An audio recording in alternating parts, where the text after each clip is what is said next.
pagpasok ng Agosto, simula na naman ang Ghost Month, mga ka-wonder. Kaya naglipa na naman ang mga kwentong katatakutan at kababalaghan. Alam mo, baboy.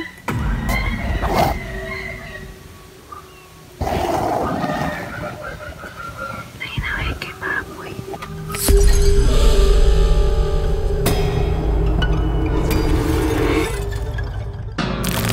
Aalamin din natin kung may kinalaman ba si Ghostman sa ghosting na kinakatakutan ng mga Gen Z ngayon.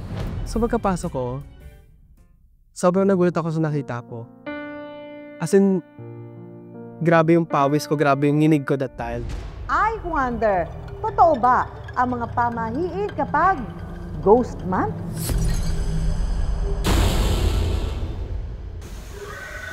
Saba kayo eh. Sa video na ito, makikita ang isang babae na tila balisa habang nakahiga. May naririnig daw kasi siyang kakaibang tunog sa kanilang bintana.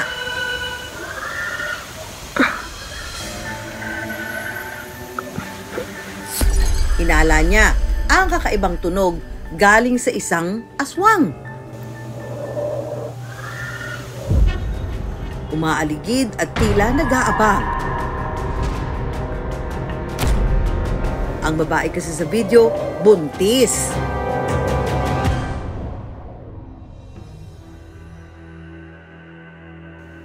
Taong 2022 nang makuhanan ni May ng video, ang isang nakapangingilabot na karanasan habang ipinagbubuntis ang kanyang panganay. Kada alas 10 daw kasi ng gabi hanggang alas 4 ng madaling araw. Madalas siyang magising dahil sa isang kakaibang ingay, tila umiiyak na baboy. Ang routine ko talaga nung buntis ko is nagpapahinga lang, tapos pagkatapos kong kumain is doon na lang ako sa kwarto. Doon na talaga na maririnig yung mga kalmot sa dingding, tapos yung may mga footsteps sa itaas ng bubong, tapos yung baboy na para bang kinakatay na hindi, wala naman talagang ang baboy dito sa aming lugar.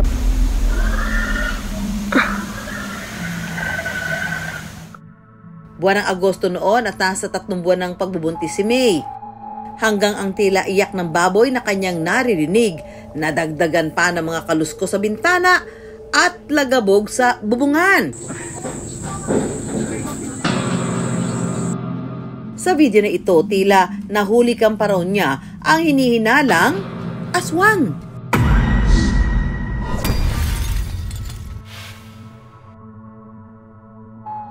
Dito din po mismo na bintana kung saan ako natutulog. Hindi mo may paliwanag kasi nasa loob ako ng kwarto ko at saka may kumakaluskos dito. Tignan nyo nga naman yung bintana namin, para bang may bumipilit na sumisira sa aming bintana. Pero ang ganitong makapanindig balahibong karanasan, hindi na raw bago sa pamilya ni May. Noong pinagbubuntis daw kasi siya, may nakasalamuharing aswang na nag-anyong baboy ang kanyang ina. Ang aswang na nag-aanyong baboy, kung tawagin sa Filipino folklore, harimodon. Mga shape-shifters. May mga paniniwala kasi yung ilan sa mga grupo sa ating bansa na yung isang aswang ay nagbabagong anyo. Sa folklore ng mga taga-Bicol, may mga tinatawag silang harimodon. At ito nga yung mga sinasabi nila na mayroong nakakapag-produce ng mga tunog na hawig sa baboy. Pambihirang aswang daw ang harimodon. Mula sa pagiging magandang nilalang, nagpapalit anyo raw ito at isa-isang nagsusulputan ang matatalas ng ngipin, buntot, ulo at mismong katawan ng baboy. Kung ang ibang aswang ay umaatake sa pamamagitan ng pagkagat, ang bagsik ng kamandag ng harimodon nasa laway nito. Ang sino mang matuluan ng laway nito, magpapalit anyo raw at magiging isa ring harimodon.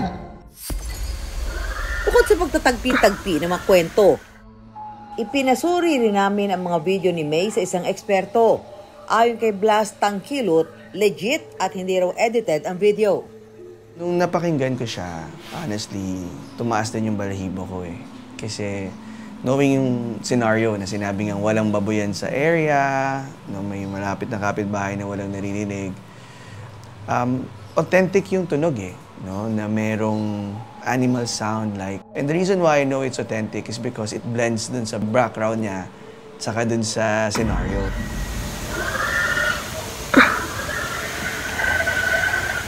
I think may malaking possibility dito kasi it plays a lot of role yung imagination ng isang tao. In the province, mas malaki yung chance na may hangin that actually can somehow create a sort of sound. Different animals like dogs can also mimic different sounds. For me, if you noticed, square kasi yung baba. So the way I envision this, cabinet talaga siya na may nakapatong. Again, normally, it can be itsurang mukha agad, na katawan na black. Pero ito kasi, kitang-kita mo visible yung pagka-brown niya Hindi siya something na human-like figure. Makapanindig balahibo man ang kanyang pinagdaanan noong August 2022, ipinagpapasalamat pa rin daw ni May na naging malusog ang kanyang dinadala noon. Matapos manganak, wala na raw kababalaghang nararanasan si May. Alam niyo ba mga ka-wonder na ang mga kwentong aswang minsan ang ginamit bilang propaganda? Taong 1946, bago pa man kilalanin ng Amerika ang kalayaan ng Pilipinas, may inilunsad silang propaganda na may koneksyon sa aswang at digmaan. Dahil sa nangangamba ang Estados Unidos na ang Pilipinas ay maging isang pulahang bansa, o ibig sabihin maging komunista, ay nagpadala sila ng mga operatiba ng CIA dito. Dito papasok yung isang uri ng psychological warfare kung saan ay pinag-aralan nila kung ano ba yung mga popular beliefs na mayroon ng mga Pilipino at napag-alaman nila na, may takot pala itong mga Pilipino nito sa mga aswang. Sinakyan nila ang takot ng mga Pilipino sa mga aswang at nagpakalat ng isang propaganda. Para mabuwag ang grupong Hukbalahap o Hukbong Bayan laban sa Hapon, sinimula ng CIA, ang Central Intelligence Agency ng Estados Unidos, ang pag-aaral sa mga kwentong bayan at mitolohiya ng mga Pilipino noong 1950. Ang kanilang target, ang mga probinsya ng Pampanga, Nueva Ecija at Tarlac. Simple lang ang plano ng CIA, gamitin ang takot ng mga Pilipino sa aswang para pabagsakin ang Hukbalahap. Sa isang mataong kalsada, isa-isang inilatag ang bangkay ng mga miyembro ng HUK at binutasan ng leeg ng mga bangkay. Nang makita ng mga residente ang mga kalunos-lunos na bangkay, inakala nilang kagagawan yun ng aswang. 4 na taong tumagal ang psychological warfare na ito. Dahil sa matinding takot sa aswang, maraming kasapi ng HUK ang tumiwalag. Kalaunan ay sumuko rin ang leader ng Hukbalahap na si Luis Taruk. Hindi ko sinasabi na ito lamang ang pangunahing dahilan kung bakit natalo ang mga HUK. Ngunit nasasabi naman natin na naka-impluwensya ito kung bakit may mga HUK na natakot at masasabi na naapektuhan at natakot doon sa kwentong aswang na pinakalat ng mga CIA. Pero mula noon hanggang sa ngayon, buhay na buhay pa rin ang kwento ng mga pambihirang nilalang na ito. Dama pa rin ang takot sa aswang hanggang sa modernong panahon.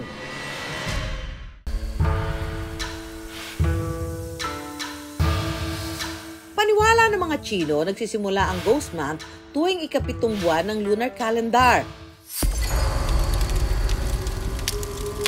Kung kailan nagbubukas daw ang pinto ng mundo ng mga yumao.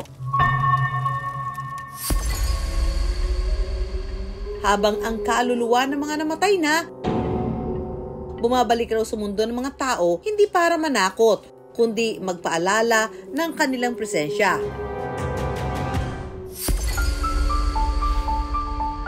Pero para sa ilang negosyante, ang Ghost Month ay hindi lang kwento ng kababalaghan, kundi kwento rin ng matumal na kita sa negosyo.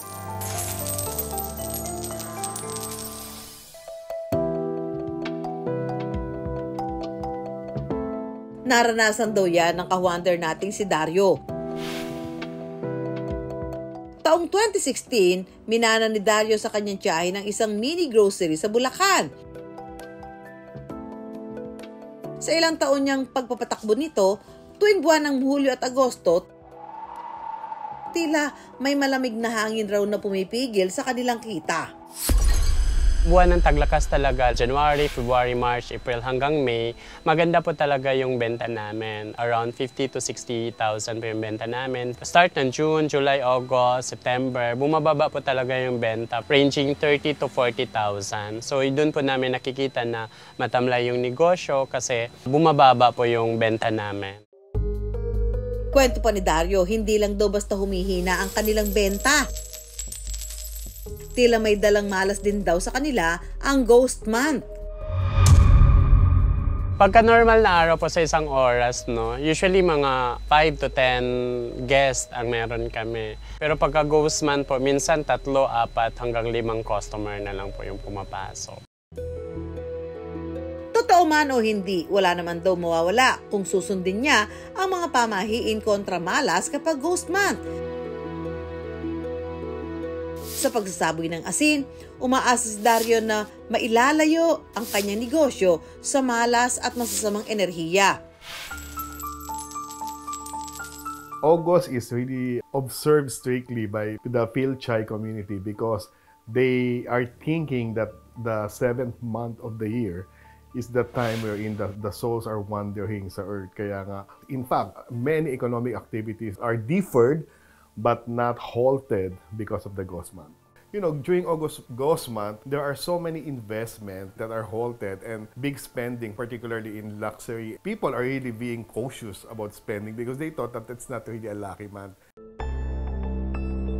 I wonder, saan nga ba nagsimula ang paniniwala ng mga Chino sa ghost month?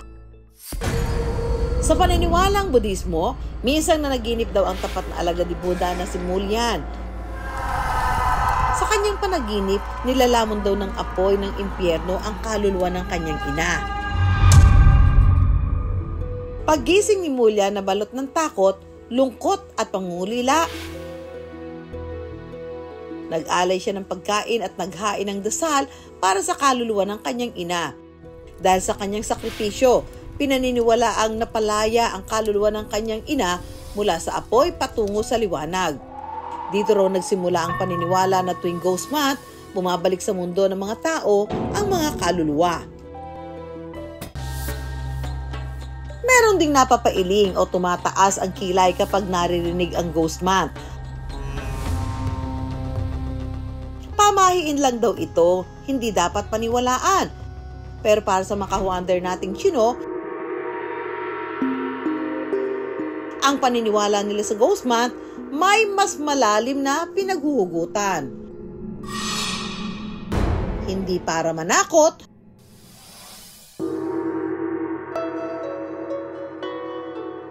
kundi para humiling ng isang bagay ang maalala sila ng kanilang mga mahal sa buhay. Saan ba nagsimula itong ghost month in the first place? Originally, ang ghost month po, nagsimula po yan sa China. No? Pero although, lilinawin lang po din natin ng konti, no? It's called Ghost Month Festival. Ghost month festival. So, hindi siya dapat nakakatakot? Dapat hindi siya nakakatakot. Alam niyo ba mga ka-wonder na ang ghost month, hindi lang buwan puno ng kababalaghan at katatakutan. Buwan rin daw ito ng pag-alala at pagbibigay galang sa mga kaluluwa. Related din sa atin sa mga All Saints Day, All Souls Day, yung pagbibigay pugay natin sa mga yumao natin, mga kamag-anak or sa mga loved ones natin. Pero ang Ghost Month Festival kasi, it's 1 month siya na festival na kung saan binibuksan po yung tinatawag na Gate of Hell or they call it the Gate of Underworld. Huwag niyo pong isipin yung hell as an impyerno. No? The hell is that's like the underworld or the kabilang buhay. Kabilang like that. mundo. Kabilang mundo. Ano-ano nga ba ang mga pamahiin tuwing Ghost Month? Isa na dyan ay ang pag-iiwan ng espasyo sa unang row ng mga upuan sa mga pagtatanghal. Nagbibigay ng konting entertainment, which is in Chinese, they call it the soap opera o kauka. Although, alam mo ba ang trivia dun? Ano? Pag meron po dumalaw ng mga spirits, because sabi nga natin, Ghost Month Festival is pumupunta rin mga spirits sa atin. So, pag nandun sila, at least give the first row or first 2 rows or first 3 rows for them to sit. Para allotted for them. Yes, allotted yan para sa kanila. They can either bless us or maybe they curse us. Isa pang pamahiin ay ang pagsasampay ng damit sa gabi. O, paano yan? O, guilty ako dyan dahil, di ba, lagi tayo nagsasampay ng damit pag gabi. Bakit daw? Ngayon po may sampay po kasi kayo sa labas ng bahay. So parang akala po nila, ino-offer niyo po yun sa kanila. So you are attracting them to go to your house. Ang wind chimes karaniwang sinasabit sa mga pinto bilang palamuti. Pero paano kung sa bawat matinig na tunog na dala ng hangin, may mensahe palang hindi natin naririnig? Kung bibase kasi natin sila sa ancient time or sa mga unang panahon, no? Yun po kasi ang dati po, meron tinatawag na calling of the spirits. So, paano tayo magko-call ng spirits? May tao po, may Taoist priest, may hawak siyang parang bell. So, pagka tinawag niya, punta ka rito, kling-kling, punta ka rito, kling-kling. So, parang ina-attract niya ngayon yung spirit. Basta importante, pag feel niyo naman nakakalm kayo or what, then don't think about calling the spirit. Kung tayo, kandila at bulaklak ang alay tuwing undas. Para sa mga Chino, Diyos paper, mga papel na kotse, cellphone at bahay ang sinusunog. So, bukod sa mga ino-offer natin, may mga tinatawag na accessories or mga Chinese paper money. Meron din also importante, syempre, kailangan pakainin din natin sila. Paano mapipiliin yung pagkain? Any food can do. Any food? Yes. Basta natandaan po natin number 1, no, ang Ghost Month Festival. Okay, it is a festival, no? Dapat ay nagbibigay po tayo ng pugay or sa ating mga loved ones. So dapat po most important lang is to think positive. Feel positive. And kung kinatatakutan ng iba ang Ghost Month dahil sa dala raw nitong malas, ang mga Gen Z naman, ibang ghost ang kinatatakutan. Hindi aswang o white lady. Hindi rin maligno o kaluluwang gala. Kundi ang kakilakilabot na ugali ngayon na ghosting! I wonder ano nga ba ang ghosting na kinatatakutan ngayon ng mga kabataan sa bayan ni Juan. Hindi na nagpaalam, bigla na lang siyang nawala. Gino-ghost tayo kasi hindi sila yung tamang tao para sa atin. Ang ghosting ay yung isang bagay na may isang tao na bigla na lamang mawawala ng walang pasabi, walang paalam, na nagiging unfair kasi may mga tao na umaasa, may mga tao na sabi nga natin, binigyan natin ng emosyon, no? Nagtanim tayo ng emosyon and yet iiwanan natin ng wala man lang pasabi. Kahit sino raw ay pwedeng maging biktima ng ghosting. May entry raw dyan ang 24-year-old na chinitong guwapings at content creator na si Zai Smith. Hi guys! Hindi ko mabilang kung ilan na. I met her online. Nung una, okay naman. Nagsasabi kami ng good morning. Hindi natatapos yung araw namin ng walang good evening or thank you sa araw dahil nakapag-usap kami. Agad daw nabighan ni si Zai sa nakilalang short hair, chinita at mestiza. To be exact, nagkita kami, gumawa kami ng parang, kasi di ba nung pandemic, parang kailangan mo, ang dami mong kailangan i-comply na requirements bago kayo makalabas. So ako naman, syempre, yung eagerness ko noon na makita yung kausap ko noon is grabe, to the highest level. Literal na susuungin ang lahat, magkita lamang. Para sa'yo. Naku ba? Mula sa unang pagsasama ng dalawa, tila ayaw na raw nilang humiwalay.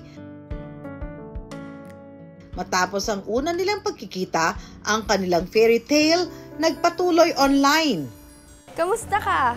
Uy, tingnan mo oh. Yung kinakain ko, banana Q. Pareho tayo. Nakapili na ako ng movie. Ay, nakapili ka na ba? Habang nag-uusap kami, masaya ako. Tapos alam mo yung tipong yung oras, like papabawas na and she need to go back home. So ako naman, parang medyo nalulungkot na ako na kailan kaya ulit kami magkikita. Lahat naman na ginawa ko is bukal sa loob ko and dahil siguro may... Sabi Sabi nila ang Ghost Month, panahon ng pag-iwas sa malas at disgrasya.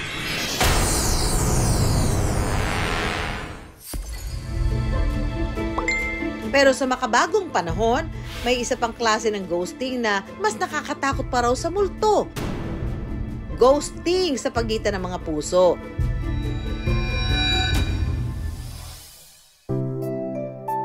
Gaya ng love story ni Sai na nagsimula sa simpleng hi.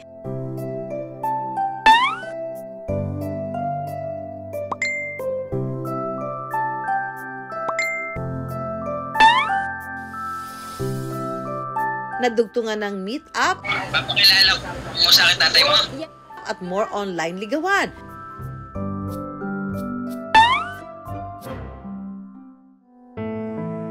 Pero bigla na lang nag-end nang walang kaabog-abog. Papalapit na ako sa bahay nila. Pagkakita ko, magkayakap sila nung ex niya.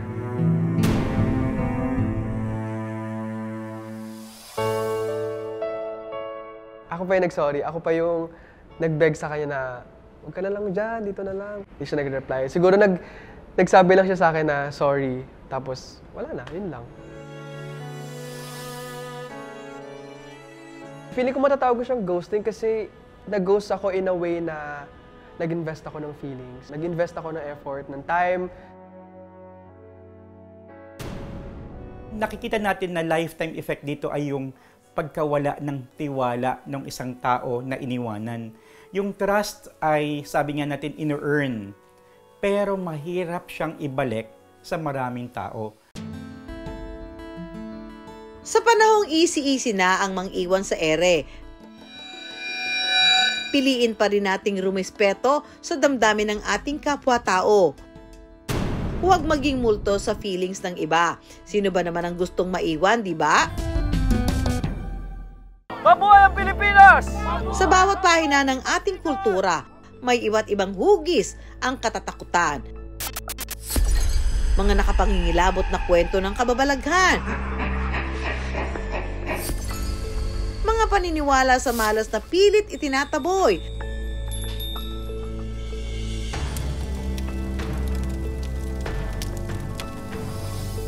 At mga makabagong multong puso at damdamin ang tinatakot.